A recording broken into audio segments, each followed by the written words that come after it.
안녕하십니까. 행복한 아침 이재용입니다. 안녕하세요. 정예인입니다. 오늘은 6월 16일 화요일이고 여전히 덥습니다. 계속 더운데 이 더위 때문에 고통받는 것도 있지만 여름이 되면 또 불청객이 있어요. 벌레, 모기를 비롯해서 벌레들이 그렇게 많습니다. 근데 이 벌레를 퇴치할 수 있는 방법이 의외로 주방에 있다고 합니다. 네, 그렇습니다. 바로 유통기한이 지난 향신료를 이용하시는 게 도움이 된다고 하는데요. 월계수 잎이나 마늘, 바질 등을 작은 주머니에 담아두게 되면 천연 방충제 역할을 한다고 하고요. 또 사실 여름철 되면 음식물에도 그렇고 그 초파리 정말 골칫거리입니다. 이 초파리는요, 향이 강한 향신료, 계피나 페퍼민트를 두게 되면 이것도 벌레를 퇴치할 수 있는 효과가 있다고 합니다. 벌레 퇴치도 하고 향신료도 재사용할 수 있고 일석이조네요. 네, 좋네요. 맞습니다. 오늘 행복한 아침도 일상에서 활용할 수 있는 다양한 알찬 정보들 준비했으니까요. 끝까지 함께해 주세요. 자, 그럼 화요일 행복한 아침 바로 시작합니다.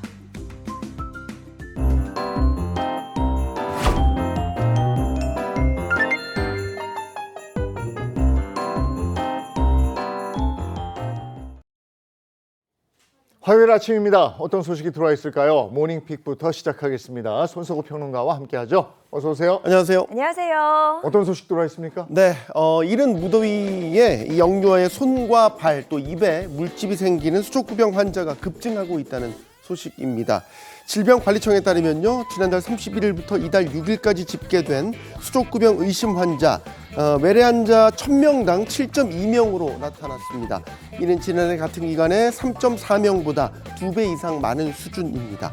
수족구병은 대부분 7일에서 10일이 지나면 회복이 되지만 이 뇌수막염이나 뇌염 등 합병증이 발생할 수 있어 증상이 나타나면 즉시 응급실을 방문해야 합니다. 7월부터 지하철과 KTX, 무궁화호 등 모든 열차에서 대용량 리튬 배터리의 휴대가 제한됩니다. 제한 물품은 리튬 배터리를 동력으로 하는 전동 킥보드, 전기 자전거 등 개인용 이동 장치 일체와 또 160W시를 초과하는 휴대용 대용량 리튬 배터리입니다. 다만 교통약자 이동권 보장을 위해 전동 휠체어와 의료용 스쿠터는 예외로 둡니다. 미국과 이란의 종전 양해각서 서명을 앞두고 국제 유가가 안정세를 보이고 있습니다. 안정세의 배경과 국내에 영향을 미칠 변수들 함께 살펴보겠습니다. 이번 주 내내 최고 34도에 이르는 폭염이 지속될 것으로 보입니다. 이에 따라서 온열질환 위험 대비가 필요한데요. 외출 시에는 양산이나 챙이 큰 모자를 챙기시고요. 충분한 수분 섭취도 필요합니다. 커피나 탄산 음료는 체온 상승과 탈수를 유발할 수 있으니 삼가하시고요. 선풍기는 고온일수록 뜨거운 공기를 불어넣을 수 있어서 사용을 자제하는 게 좋습니다. 치솟은 환율 영향으로 올여름 해외여행 트렌드에도 변화가 나타나고 있습니다. 중국과 일본 등 근거리 여행지 비중이 전체의 82%를 차지하는 것으로 나타났는데요. 이 밖에도 어떤 여행지가 각광받고 있는지 살펴보겠습니다. 네, 오늘도 다양한 소식 들어와 있는데요. 이 가운데 집중적으로 살펴볼 모닝픽 어떤 이야기죠? 네, 미국과 이란이 오는 19일 이 종전 양해각서 서명을 앞두고 있다는 소식에 국제유가가 빠르게 안정세를 보이고 있습니다. 15일 기준 북해산 브렌트유는 전 거래일보다 3.95% 내린 배럴당 83.87달러를 기록했는데요. 이는 중동전쟁 발발 직후인 지난 3월 5일 이후 약 3개월 만에 가장 낮은 수준입니다. 서부 텍사스산 원유도 전장 대비 4.65% 하락한 배럴당 80.94달러까지 떨어졌는데요. 미국과 이란이 한시적 휴전을 선언했던 4월 17일 이후 최저가입니다. 이처럼 국제유가가 일제히 하락한 이후 미국과 이란의 종전 합의로 이 호르무즈 해협이 정상화될 것이라는 기대감이 커지고 있기 때문입니다. 세계 원유 수송의 핵심 통로인 호르무즈 해협이 다시 열리게 되면 중동산 원유 공급이 원활해질 수 있는 만큼 시장에서는 이 원유 공급 차질 우려도 한층 완화될 것으로 내다보고 있습니다. 네, 종전 효과가 즉각적으로 나타나면서 국제 유가가 안정세다. 이거 정말 반가운 소식인데. 네. 근데 이제 더 반가우려면 국내 기름값에 이게 반영이 되고 네. 내 주머니에서 그걸 느낄 수 있어야 되는 거 아니에요? 네, 전쟁이 끝나고 그러면 국내 기름값은 어디로 향하게 될지 많은 분들이 관심인데요. 네, 이 국제 유가가 안정됐다고 해서 우리 기름값이 바로 내려가는 것은 아닙니다.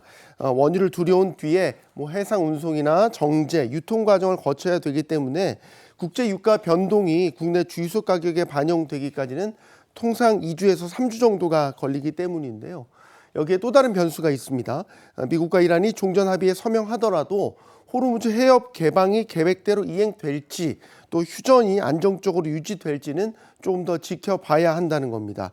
특히 중동 정세는 작은 충돌에도 긴장감이 높아질 수 있는 만큼 정유업계 역시 이번 합의만 믿고 중동산 원유 도입을 곧바로 확대하기는 쉽지 않다는 분석이 나오고 있습니다. 네, 계속해서 국제 정세에 주목해야 할 것 같습니다. 그런데요, 환율이 굉장히 많이 올랐단 말이죠. 이 치솟은 환율이 이 기름값 안정의 변수가 될 수도 있다, 이런 이야기도 있던데요. 네, 그렇습니다. 원달러 환율이 최근 1,500원대에서 계속 움직이고 있죠. 원유는 이 달러로 수입을 하는 만큼 이 환율이 높으면 정유사들의 원유 도입 비용도 함께 늘어납니다. 결국 국제유가가 내려가더라도 국내 소비자들이 체감하는 기름값 하락폭은 생각보다 크지 않을 수 있다는 건데요. 특히 원화 약세가 계속될 경우에는 에너지와 원자재 가격 부담이 다시 소비자 물가로 전이될 가능성이 있습니다. 전문가들은 이번 종전 합의가 국내 물가 안정에 긍정적인 영향을 줄 수 있겠지만 실제 체감 물가를 결정하는 변수는 국제 유가뿐 아니라 환율부터 향후 금리 흐름까지 함께 지켜봐야 한다고 보고 있습니다. 종전 소식은 반가운데 이걸 우리가 온몸으로 이 체감하기까지는 시간이 좀 걸린다. 네. 이렇게 봐야 되겠네요. 자, 다음 모닝픽은요. 네, 이 미국과 이란의 전쟁으로 직격탄을 맞은 분야가 또 있죠. 바로 여행인데요. 올 두 분 혹시 여름에 해외여행 계획이 있으신가요? 전혀 없습니다. 그렇게 단호하게 전혀 없다고 말씀하시는군요. 이 고환율 영향으로 올여름 해외여행에 많은 트렌드의 변화가 일어나고 있습니다. 국내 한 여행업체의 예약 현황을 살펴보면요.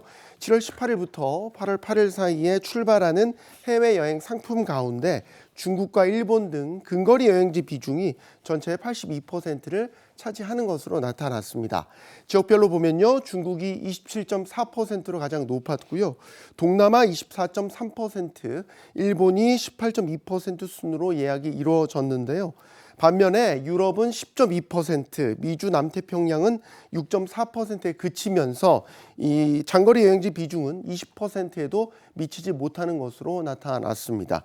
업계에서는 이 고환율을 비롯해서 유류 할증료 부담이 이어지면서 비용 부담이 상대적으로 적고 이동 시간이 짧은 가까운 여행지로 수요가 몰리고 있는 것으로 파악하고 있습니다. 네, 올여름 해외여행은 가까운 나라로 떠나는 게 대세다, 이런 이야기인데요. 특히 어떤 여행지들이 인기가 많았어요? 네, 지역별로 살펴보면 중국에서는 이 백두산이 46.3%로 가장 높은 비중을 차지했습니다. 또 여름에도 비교적 선선한 날씨와 자연 경관을 즐길 수 있다는 점이 인기에 영향을 준 것으로 보입니다. 일본에서는 삿포로가 48.2%로 압도적인 1위를 차지했고요. 오사카와 후쿠오카, 오키나와가 그 뒤를 이었습니다. 동남아에서는 베트남이 전체 예약의 50%를 차지하며 가장 높은 인기를 보였습니다. 증가폭이 가장 큰 여행지는 몽골이었습니다. 지난해 같은 기간과 비교해 예약률이 73.6%나 증가했습니다. 이 업계에서는 폭염을 피해서 비교적 선선한 기후와 자연체험이 가능한 시즌형 목적지로의 수요 이동이 뚜렷하게 나타나고 있는 것으로 분석하고 있습니다. 지금 말씀 들어보니까 저 백두산 갈 생각은 했었는데 백두산이 해외라고 생각을 안 했었네. 갈지도 모릅니다. 네. 백두산은 우리 땅인 거죠. 여러 가지로 이제 여행 트렌드까지도 이렇게 변화시켜 놓고 이랬네요. 오늘 여기까지 하겠습니다. 손석구 평론가와 함께했습니다. 고맙습니다. 고맙습니다. 고맙습니다.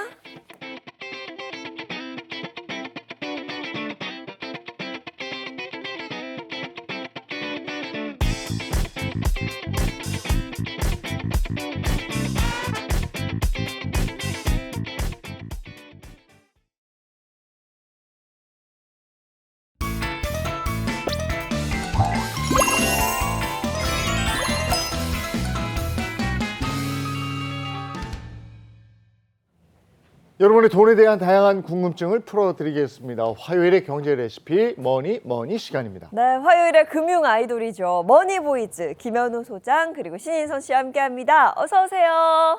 여름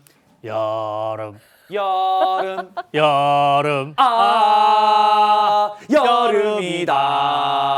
더위 먹은 머니 보이즈예요. 여름 아니, 잠깐만. 여름이다. 아, 지금 더위 먹었네. 그쵸? 아니, 계속 여름 외치는 게, 아니, 그럴만해요. 왜냐면 어제 저는 낮에 외출했다가 진짜 깜짝 놀랐거든요. 맞습니다. 정말 덥더라고요. 근데 지금 제가 무서운 건 아직 본격적인 더위는 시작도 하지 않았다고 하고요. 올여름도 정말 역대급 폭염이 예고되어 있습니다. 그런데 사실 이보다 더 무서운 건요. 바로 여름마다 날아드는 전기요금 고지서일 텐데요. 월 평균 280kWh의 전기를 사용하는 4인 가구가 여름철 평균 수준인 5시간 24분씩 하루에 에어컨을 사용하게 되면요. 월 전기요금이 5월 평균보다 2배를 훌쩍 넘게 된다고 합니다. 아니 저도 어제 집에 좀 있다가 에어컨 틀게 되던데 네. 이게 여름철만 되면 SNS에 전기 요금 폭탄 고지서가 막 찍어가지고 올리고 막 이러잖아요. 맞아요. 근데 올해는 제발 내가 그 주인공이 되지 않기를 바라면서 에어컨을 켜게 되거든요. 네, 그렇습니다. 그래서 오늘 머니 시간에서는 본격적인 무더위가 찾아오기 전에 우리 일상 속에서 미리 알면 좀 전기요금을 절약할 수 있는 여름 가전 절약 가이드를 준비했거든요. 네, 가뜩이나 고물가, 고유가의 살림살이가 팍팍한 요즘 알아두면 돈이 되고 모르면 돈을 버리는 절약 꿀팁들 하나씩 알아보도록 하겠습니다. 네, 그럼 오늘의 고민 상황 톡방 열어서 먼저 확인해 보도록 하겠습니다. 톡방 열어주세요. 예인 씨 집에 언제 도착해? 내가 깜빡 잊고 에어컨 켜고 나온 거 있지? 우이그 내가 외출하기 전에 꼭 켜둔 거 있나 없나 확인하라 그랬지? 나 오늘 늦는단 말이야. 그래. 근데 내가 듣기로는 에어컨 껐다 켰다 하는 것보다는 그냥 켜두는 게 전기가 적게 든대. 에이? 진짜야? 지금 나한테 좀 덜 혼나려고 그러는 거 아니고? 아니야. 우리가 작년 여름에 고지서 폭탄 맞은 것도 에어컨 칼같이 꺼서 그런 걸지도 몰라.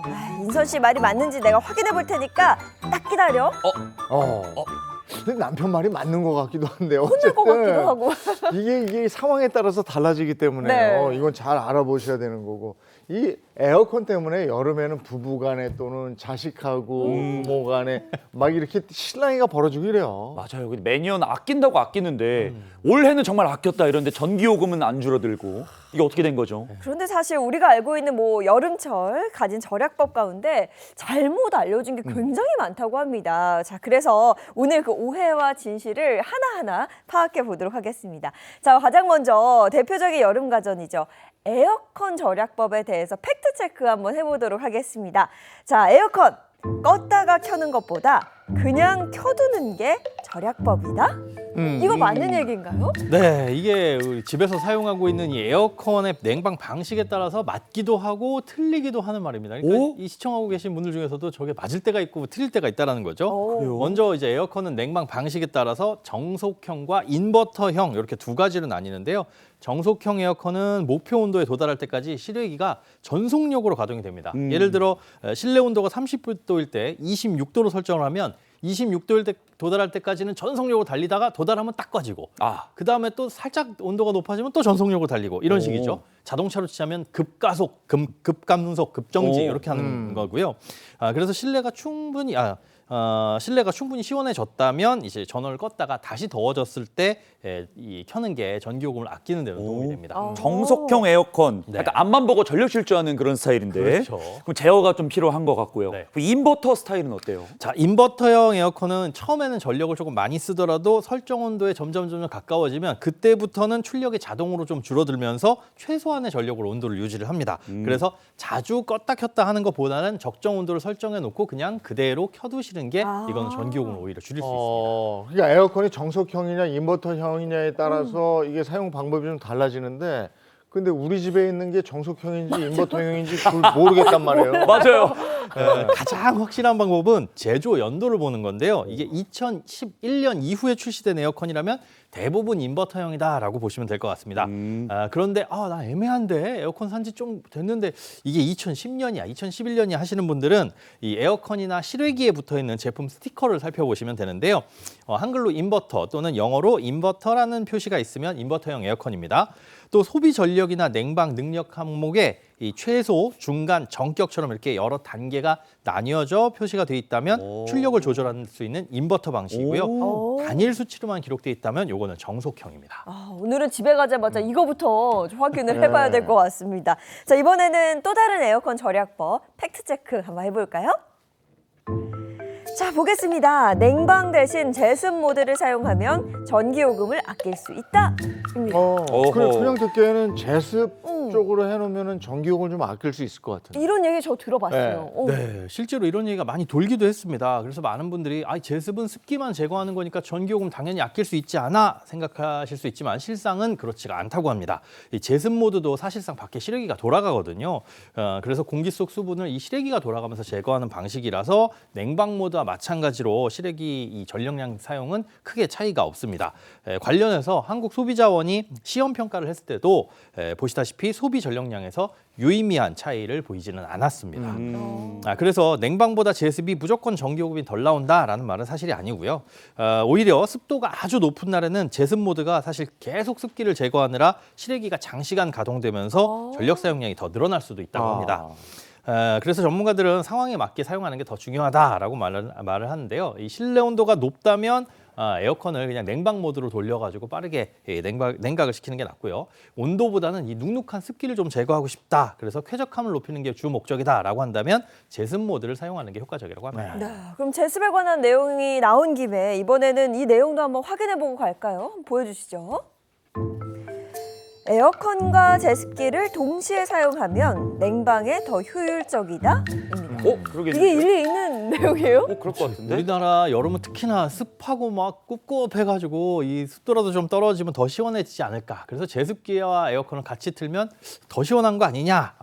결론부터 말씀드리면 아닙니다. 네. 우선 제습기는 공기 중에 습기를 제거하는 과정에서 따뜻한 바람을 바깥으로 좀 내보내게 돼 있어요. 그러다 보니까 제습기를 함께 켜면 에어컨이 낮춘 온도를 제습기가 다시 올리는 그런 효과가 생길 수 있습니다.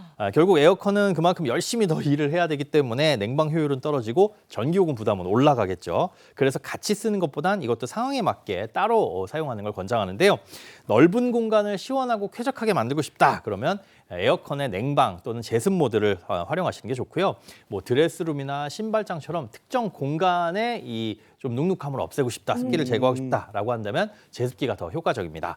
단순히 제습 효과를 높이고 싶다면 제습기와 에어컨을 함께 켜는 것보다는 선풍기라든가 아니면 서큘레이터를 함께 사용해가지고 공기를 순환시키는 게 더 효과적이라고 합니다.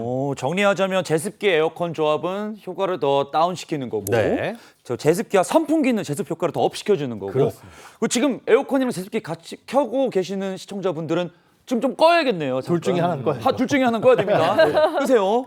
아니 그리고 에어컨을 이렇게 딱 켰는데 네. 이게 시원한 바람이 나와야 되잖아요. 근데 선풍기 바람이 나올 때가 있어요. 그냥 선풍 기능 정도? 네. 그러면 냉매가 지금 이게 부족한가? 그거 바꿔줘야 되지 않나? 바로 그렇게 생각하고. 그런 경우들이 많이 있습니다. 그래서 뭐 수리기사님을 부르면 이거 냉매 떨어졌으니까 뭐 보충해야 된다 이런 얘기를 듣고 또 돈을 들여가지고 하시는 경우들도 많이 있죠.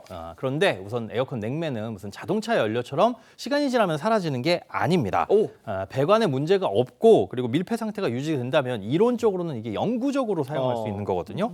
그래서 찬바람이 안 나온다고 해가지고 이거 냉매부터 채워야 되겠다라고 생각하시면 안 됩니다. 돈이 오히려 더 나갈 수 있습니다. 먼저 제대로 냉방 모드로 설정이 되어 있는지 그리고 희망 온도가 너무 높게 설정되어 있지 않은지 이거부터 좀 체크를 해보시고요. 다만 뭐 이사를 하면서 에어컨을 재설치하셨다거나 아니면 배관이 오래돼가지고 부식이 된 경우에는 이럴 때는 냉매가 새 나갈 수 있습니다. 그런데 이런 경우에 바로 냉매부터 채우실 게 아니라 어디서 누설이 발생했는지부터 찾으시는 게 순서라고 볼 수 있습니다.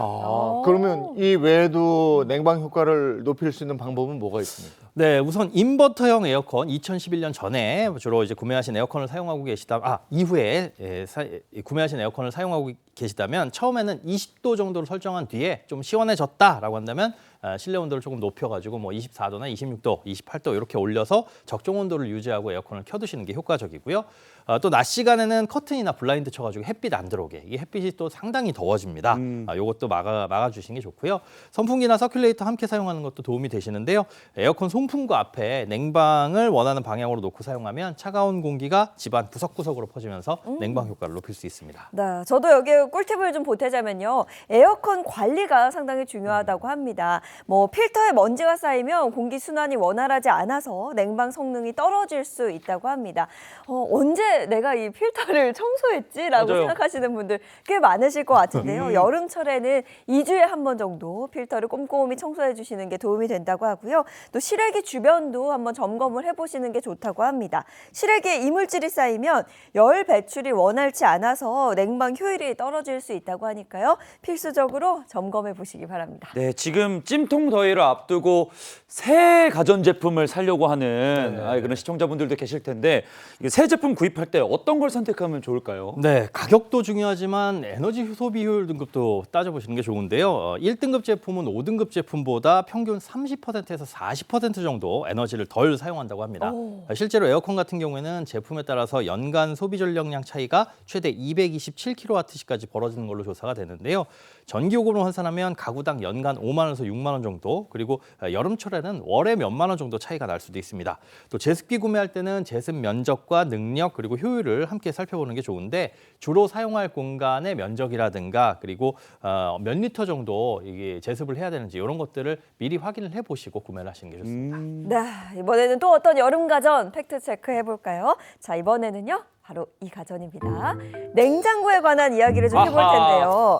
냉장고는 꽉 채우는 게 좋다. 아니면 되도록 비워두는 게 좋다. 그러니까 뭐가 전기요금을 더 아낄 수 있냐 이거 궁금해하시는 분들 정말 많습니다. 저기 여름철에 음식이 금방 상하니까 이거 어쩔 수 없이 꽉꽉 채우는 경우가 많거든요, 수장님. 네. 그런데 이것도 그때그때 다릅니다. 이 냉장실은 차가운 공기를 이제 순환하는 그렇게 해가지고 식재료를 좀 차갑게 식히는 거잖아요. 그러다 보니까 공기가 도는 공간이 필요합니다. 그래서 냉장실은 전체 공간의 60에서 70% 정도만 채우는 게 좋은데 그렇다고 해서 너무 비어 있어도 문제입니다. 이건 문을 열 때마다 차가운 공기가 바로바로 빠져나가니까요. 냉장실이 너무 휑하다 싶으면은 생수병 몇 개 냉장실 한쪽에 넣어두는 게 온도 유지에 도움이 됩니다. 반대로 냉동실은 얘기가 좀 다른데요. 냉장실과는 달리 이 빈 공간을 최대한 채워두는 게 중요합니다. 이 냉동된 식품들끼리 온도를 조금 유지를 시켜주는 거죠. 그래서 뭐 냉동실이 그렇다고 음식이 없는데요 하시는 분들은 물이라도 얼려가지고 넣어두는 게 진짜요? 훨씬 더 도움이 됩니다. 그래요? 근데 저는 한 가지 궁금한 게 예전에 제가 냉장고에서 항상 음식을 생각 안 하고 열고 골랐거든요. 열어도 뭐 있지 뭐 먹지 엄마가 띠띠 소리 나는 엄마 옆에서 야 전기세 나가 빨리 문 닫아. 맞아요, 엄청 맞아요. 혼났어요 할머니하고 엄마한테. 근데 그게 어머니 말씀이 맞는 말인가요? 예, 우리 집 보는 줄. 자고로 어머니 말씀을 진립니다. 열고 찾아. 예, 냉장고 문 열어두면 차가운 공기 다 나가잖아요. 이게 이렇게 한 번 올라간 온도를 다시 낮추기 위해서 에어컨이 냉장고가 열심히 일을 하는데 냉장고 문을 한 5초 정도 열어뒀을 때 내부 온도가 원래 상태로 돌아가는 데는 최대 30분 정도가 걸릴 수 있다고 합니다. 진짜요? 그렇습니다. 그래서 냉장고 문을 열기 전에 일단 냉장고 앞에서 고민, 뭐 먹을지 못 꺼낼지 고민하고 꺼내는 습관만 들어도 전기 절약에 도움이 됩니다. 그리고 집집마다 요즘에는 김치 냉장고 있던데 그거는 어떻게 쓰면 좋을까요? 네, 김치 냉장고는요 설치 장소가 굉장히 중요하다고 합니다. 통풍이 잘 되고 선선한 곳에 설치를 해야지 주위 온도가 높으면 전기 요금이 무려 2배 넘게 증가한다고 합니다. 그리고 일반 냉장고와 마찬가지로 문을 자주 여닫으면 엄마한테 혼납니다. 이것도 문제가 될 수 있는데요. 문을 여닫는 횟수를 줄이는 게 중요하다고 하고요. 또 자주 먹는 김치는 소량만 덜어서 일반 냉장고에 보관하시는 게 좋고요. 김치 냉장고 문은 꼭 필요할 때만 열어주면 도움이 된다고 합니다. 여름철 슬기로운 가전 생활 유행했습니다. 고맙습니다. 네, 고맙습니다. 고맙습니다.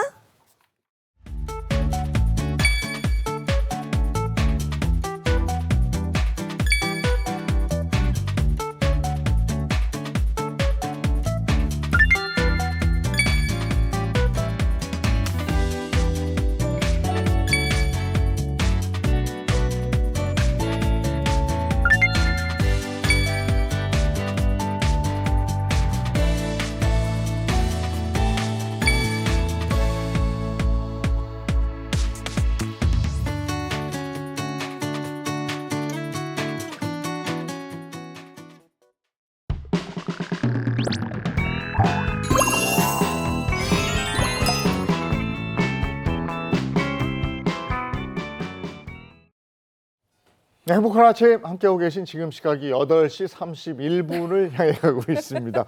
이번에는 화요일에 맛있는 레시피, 이번에 4개 식탁 시간입니다. 이번 선생님 어서 오세요. 안녕하세요. 안녕하세요, 선생님. 네. 아유, 본격적인 여름은 아직 시작도 안 했는데 벌써부터 입맛이 없다, 기운이 없다 아하. 하시는 분들 계시죠? 맞아요. 네, 우리 아까 예인 씨도 저한테 기운이 없다 그랬어요. 맞습니다. 맞아요. 근데 이렇다고 해서 우리가 보양식을 떡벌어지게 벌써 차려 먹을 수는 없잖아요. 네. 아직 여름이 기니까. 근데요, 우리가 예전부터 밥심으로 산다, 뭐 그런 얘기 많이 있었죠. 근데 그 밥맛이 좋아야 기운이 불끈불끈 나잖아요. 그래서 제가 오늘 준비한 것이요, 정말 여러분들의 기운을 불끈 솟게 하는 입맛 없을 때 딱 감칠맛 반찬입니다. 북어 양념구이와 간단 어묵전 준비했는데요. 우리가 밥맛만 살아나도 기운이 불끈불끈 날 정도로 입맛을 살리는 데는 딱 이런 감칠맛 반찬이 아주 제격입니다. 자, 밥 한 그릇 준비하셨죠? 네. 자, 함께 그럼 보시죠. 네. 근데 메뉴만 들었을 때는 구이에다 전이라고 하니까 되게 손이 많이 가고 어려울 것 같거든요. 맞아요. 근데 밥 한 거 딱 뚝딱이라고 하니까 네. 기대됩니다. 오늘 간단한 그렇죠. 거죠. 아주 간단하죠. 아우, 네. 어떻게 되는 거지? 요거는 따라 하시기만 하면 금방 근사한 반찬 하나 만들어내니까 아마 많은 분들 좋아하실 것 같은데요. 제가 지금 북어포, 요거 제사포라 그러죠. 요거 하나 준비를 했습니다. 네. 요거 한 2마리 정도 준비하면 4인 가족이 한 접시에 딱 아주 알맞게 먹을 수 있는 그런 양인데요. 요거 일단 요 대가리 부분하고 요 꼬리를 좀 잘라내세요. 그리고 안쪽에 만약에 뼈가 굵게 있으면 그것도 좀 잘라내세요. 그러고 나서 요렇게 좀 만들었죠. 자, 그랬으면 이보은의 꿀팁 나갑니다. 빠밤. 빠밤. 이 북어포는요, 어머님들이 북어포 부드럽게 한다고 물에다 푹 담궈 놓잖아요. 그럼 북어에 있는 감칠맛이 조금 다 사라집니다. 빠지게 되겠죠. 그리고 나중에 수분이 너무 많이 먹고 있어서 이렇게 굽고 나잖아요. 그럼 푸석푸석거려. 아, 그렇구나. 그래서 맛이 없거든요. 그래서 북어포는 꼭 절대 물에 푹 담그지 말고 요렇게 한번 적신 다음에 요렇게 지금 적셨죠? 네. 제가 지금 물을 안 빼고 있어요. 네. 이렇게 비닐에 넣어서 30분만 두시면은요, 요 상태가 어떻게 되냐 하면 요렇게 부들부들하게 됩니다. 그게 안 담궈도 그렇게 되는구나. 그쵸. 오. 안 짜도 완전히 틀리죠. 오, 다르다. 네, 그렇기 때문에 우리가 양념을 할 때 입힐 때 요 상태보다는, 그래서 물기를 꽉 짜서 하는 것보다는 이렇게 수분이 적당하게 있는 상태에서 양념을 발라 구워야 촉촉하고 맛있거든요. 그래서 꼭 이보은의 꿀팁 잊어버리지 마시기 바랍니다. 네. 그래서 이렇게 이제 비닐에다가 넣었어요. 그래서 그거를 이제 좀 꺼내 놓고요. 그 다음에는 여기 들어갈 게 뭐냐, 바로 이제 양념장을 만들어야 되는데요. 양념장보다 먼저 해야 될 게 있죠. 바로 나중에 고명으로 올릴 요 쪽파, 그다음에 마늘채, 그다음에 통깨를 옆에다 준비를 해놓고 시작을 하세요. 그래야 나중에 편해요. 자, 이렇게 다 준비가 됐으면 이제부터 이제 양념장을 만들 거예요. 양념장을 만들 건데 볼 하나 꺼내놓고 우리가 보통 고춧가루와 고추장이 같이 있는 양념장을 하게 되면 뭐부터 넣는 게 좋으냐 하면 고추장을 먼저 넣고요. 네. 그다음에 여기에 제가 다시마 우린물 조금 감칠맛 나게 좀 넣어놨었어요. 그렇죠? 그래서 다시마 우린물을 좀 넣어요. 그래서 고추장을 먼저 풀어주세요. 그래야 나중에 고춧가루가 엉기지 않고 이게 좋거든요. 자, 이렇게 좀 풀어요. 왜냐하면 우리가 숙성시키는 고추장 같은 경우에는 안 풀고 그냥 차례대로 넣기만 하면 되는데 우리가 지금 바로 바를 거잖아요. 그러니까 숙성이 안 돼 있는 고추장은 이렇게 좀 풀어서 하시는 게 좋아요. 자, 여기에다가 이렇게 풀렸으면 이제부터 뭐 고춧가루 넣고요. 그리고 간장 넣고 매실청 넣고 그다음에 간장 넣고 네. 그다음에 요거 마늘. 다진 마늘 넣고 그리고 생강청도 좀 넣어주세요. 그리고 여기에다가 물엿도 넣으면 조금 뭐랄까 감칠맛도 생기면서 윤기도 좀 나겠지요. 네. 자, 그랬으면 이 양념장 안에는 사실 대부분 다 참기름을 넣고 시작을 하시거든요. 근데 요 북어포 할 때는 참기름은 약간 옆에다 빼놓고 이렇게 양념장을 잘 섞어서 준비를 해놓으세요. 그래서 제가 이게 좀 안 풀어질까 봐 생방송이니까 좀 급하잖아요. 네. 그래갖고 미리 좀 풀어놨어요. 그랬더니 이렇게 쭉 어. 됐죠. 그랬으면 이 상태에서 참기름 옆에다 놓고 양념장 옆에다 놓은 상태에서 이렇게 큰 바트 하나만 준비를 해놓으세요. 준비해놓고 이제 양념장을 바를 거니까 장갑을 좀 끼고요. 네. 우리 인선 씨가 좀 나와서 이거 살짝 구워주셔야 되는데. 영장 인선. 네. 나갑니다. 네. 자, 이렇게 놓고 요거를 잘 발라야 발라요. 돼요. 이렇게 놓고 이렇게 발라주세요. 제가 가끔 발라드도 불러요. 네. 잘 부릅니다. 네. 네. 그러면 요거는 인선 씨가 요걸 바르고 저는 숟가락으로 좀 바를게요. 네. 요거 떠서 발라주세요. 네. 이렇게. 요거 떠서. 이젠 나만 네. 믿어요. 네. 인선 씨만 믿어요. 이렇게 많이 발라주세요. 아, 저 양념 이게 맛있겠다. 양념이 와. 쏙쏙 잘 배야 요게 맛있어요. 향기 좋다. 좋아요. 그리고 제가 물에다가 풍덩 담가 놓은 북어가 아니기 때문에 북어의 향이 지금 막 다 살아 있죠. 그렇죠? 이렇게 다 발라주세요. 그냥 맛있겠다. 이대로 먹어도 될 것 같은데 구이 안 하고. 아 그래요? 네. 근데 맛있어요. 나는 이대로 먹어도 좋지만 구이를 해서 먹으면 훨씬 더 맛있는데 그럼요. 입맛을 살리는데 훨씬 맛있는 게 더 좋겠죠. 그렇죠? 좋다. 자, 이렇게 해서 발라주세요. 자, 그랬으면 이 양념장이 딱 2마리 정도 바르면 딱 맞을 양념장이에요. 그러네. 네. 그리고 요거는 남겨놔요. 왜? 마지막에 살짝 한 번 더 바르면 더 좋아요. 자, 그랬으면 이제 참기름을 발라요. 마지막에. 네, 참기름을 인선 씨가 요거 콕 찍어서 발라주세요. 위에다가. 네, 이렇게 덧붙여 발라야 훨씬 더 윤기도 많이 나고 참기름 향이 쏙 배어서 요 북어가 맛있는 거예요. 맛있겠다. 그렇죠? 네, 됐습니다. 됐어요. 예. 됐으면 이제 요걸 이제 들고 어디로 가느냐? 불 불로 앞으로. 가세요. 불 앞으로. 요거를 켜주세요. 아, 저 양념 바른 거라 잘 이제 그쵸. 구워야 되거든요. 맞아요. 탈 수 있어서. 그렇죠. 자, 그랬으면 식용유를 이렇게 좀 넉넉하게 이렇게 둘러요. 넉넉하게. 식용유가 넉넉하게 둘러져야 좀 맛있어요. 그러고 난 다음에 이렇게 다 잘 달구고 우리 인선 씨가 제가 하도 구이를 많이 시키고 전을 많이 시켜서 네. 구이는 잘 될 것 같아요. 그렇죠? 아, 자, 그랬으면 제가 구이 1이긴 한데 네. 구이도 잘합니다. 네. 아, 정말. 자, 이렇게 했으면 이렇게 구워요. 자, 저런 게 재밌다. 그러니까 취향 저격이죠. 이렇게 감사합니다. 구워서 네. 이걸 이제 구워주시면 돼요. 예. 자, 그랬으면 이걸 구울 때 주의점이 있어요, 인선 씨. 주의점? 무조건 센 불로 구우면 확 오그라들겠죠. 네. 그래서 불을 조금 세진다 그러면 약하게 줄여서 조절을 잘해야 네. 되는구나. 그러고 난 다음에 숟가락으로 이렇게 꾹꾹 눌러서 펼쳐면서 구워주셔야 돼요. 알겠습니다. 아셨죠? 네, 네. 자, 잘 한번 구워주세요. 조절. 자, 뒤집을 필요는 없나요? 그렇죠. 안 뒤집어도 괜찮은데 오. 마지막에만 한 번만 뒤집어 주세요. 네, 알겠습니다. 마지막에만. 네. 자, 그랬으면 이제 저는 바로 재빨리 뭘 하느냐? 바로 전을 할 거예요. 전 너무 자, 좋아요. 여기 지금 달걀을 이렇게 준비를 해놨고요. 제가 전을 준비할 때 요 어묵을 준비했는데 요 어묵은 어떤 어묵이냐 하면 생선의 그 함유량이 한 80% 이상 된 어묵이에요. 뽀얀 통. 네, 보였죠? 색이 그래서 이쁘네요. 요거를 어. 4등분을 해주세요. 4등분을. 4등분을 해서 있구나. 가위로 하시든지. 그 성분을 네. 보고 사야 되는구나. 그러니까요. 그쵸, 보고 사세요. 네. 뒤에 보면 80% 이상의 이상, 그 생선살이 좀 함유가 돼 있는지 안 돼 있는지 그걸 보시고 사셔야 돼요. 이렇게 잘라서 이제 준비를 했어요.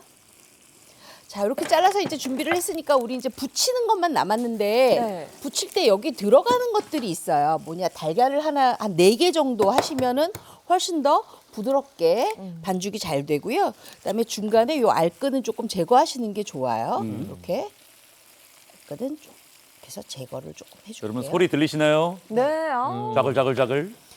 이게 구이의 매력입니다. 네. 예. 자, 그랬으면 요거 이제 잘 풀어주고요.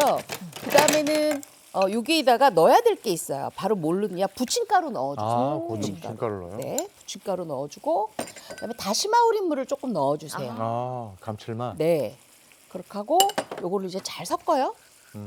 근데 조금 성글게 섞으면 더 좋아요.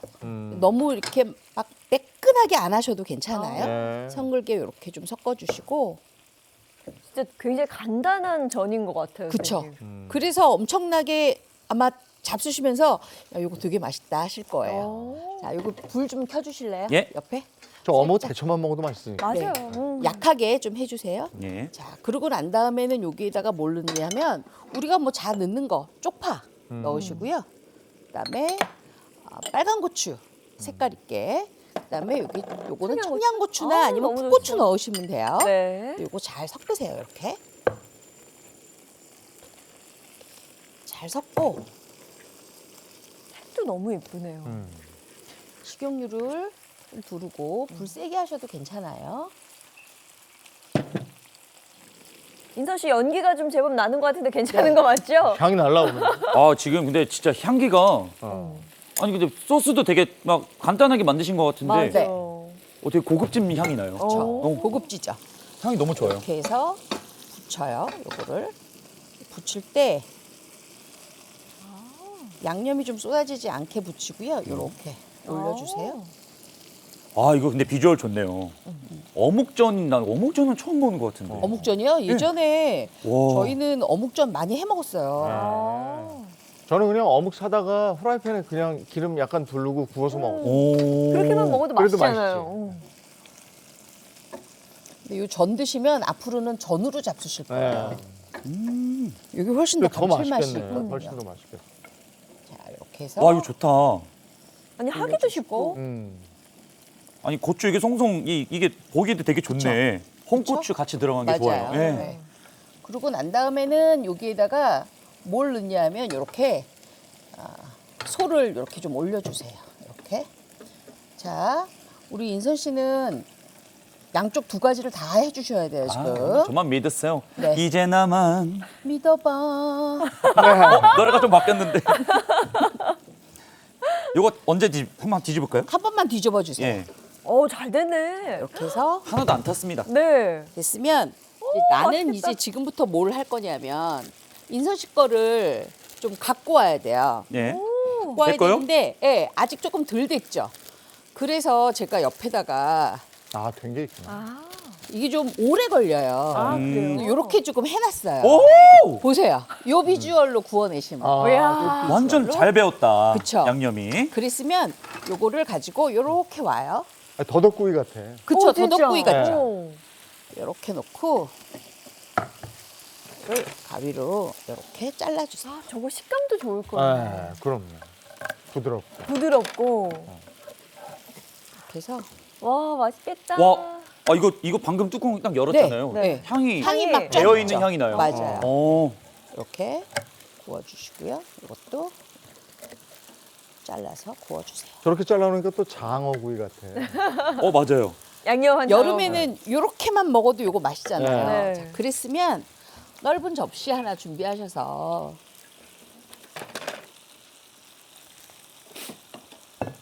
야, 저거 진짜 준비해서. 집 나간 입맛 잡는 데는 최고일 것 같아요. 이렇게 놔주시고요. 그냥 봐도 맛있겠어요. 그니까요. 아유. 그래도 이렇게 또 다소곳하게 이렇게 놔야 그래야 또 좀 맛있어요. 꼬리까지 다 있게. 북어 양념구이입니다. 네.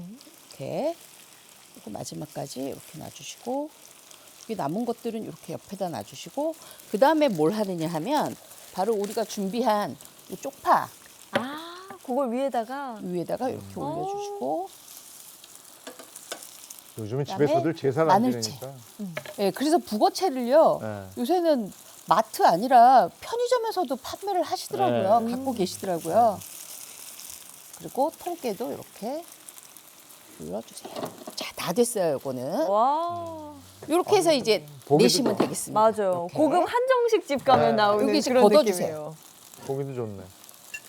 자, 전도 이제 다 올려주세요. 됐죠? 네, 전도 요거 한 번만 더 뒤집고, 네, 뒤집고. 자, 인선 씨 이제 여기다가 하나씩 전을, 올려주세요. 네. 저는 어우, 요거 이렇게 맛있겠다. 들여서 네. 이렇게 갖다 드려야 될 것 같아요. 이렇게. 이야. 와 너무 향기 좋다. 네. 아우, 그래서 이렇게 네. 빈 접시를 주셨구나. 어우, 맛있겠다. 자, 어때요? 네, 아우 너무 잘했어요. 하하. 요거 이제 불 꺼주세요. 예. 네. 와 향기 좋다. 아 이게 좀 졸여야 되는구나. 네. 저 이거 아까 선생님이 뚜껑 열었던 그 색깔이 맞아요. 나왔어요. 그 색깔이 그대로 나왔죠. 어. 네, 그렇게 해서 잡수시면 돼요. 와. 간이 아주 적절하게 잘 뱄어요. 그렇죠? 양념장이 아주 딱이에요. 아 갑자기 이 여름 시작하기 전에 명절이 됐는데 어떻게 된 거죠, 선생님? 네. 와. 이쪽으로 오셔서 정말 오랜만에 이거 같이 먹어본다. 잡숴보세요. 이렇게 두 가지. 아니, 뜨거울 때 잡수시면 맛이 좀 달라요. 구이랑 전의 향기가 같이 난다니까. 근데 이게 겉으로 보기에는 양념이 좀 과한가 싶은데 전혀 뭐 짜거나 그쵸? 그렇지도 짜거나 않아요, 그러지 않죠. 선생님. 근데 양념이 적절하게 잘 돼 있는데 딱 그 양만큼만 하시면 딱 2마리의 오늘 그 양념이 쏙 다 들어갑니다. 네. 야, 이 전도 인선 씨가 방금 한 거잖아요. 아, 한번 금방 한 드셔보세요. 거라 정말 예. 맛있어요. 맛을 또 봐야죠. 네. 일단 한 입 먼저 먹고. 밥을 먹고. 우와. 어때요? 전 맛있지 않아요? 그리고 이건 식감도 너무 좋고 네. 와 너무 맛있다. 전도 한번 먹어봐야죠. 양념 너무 너무 맛있는데 뜨거운가요? 이거? 양념이 이렇게 맛있지?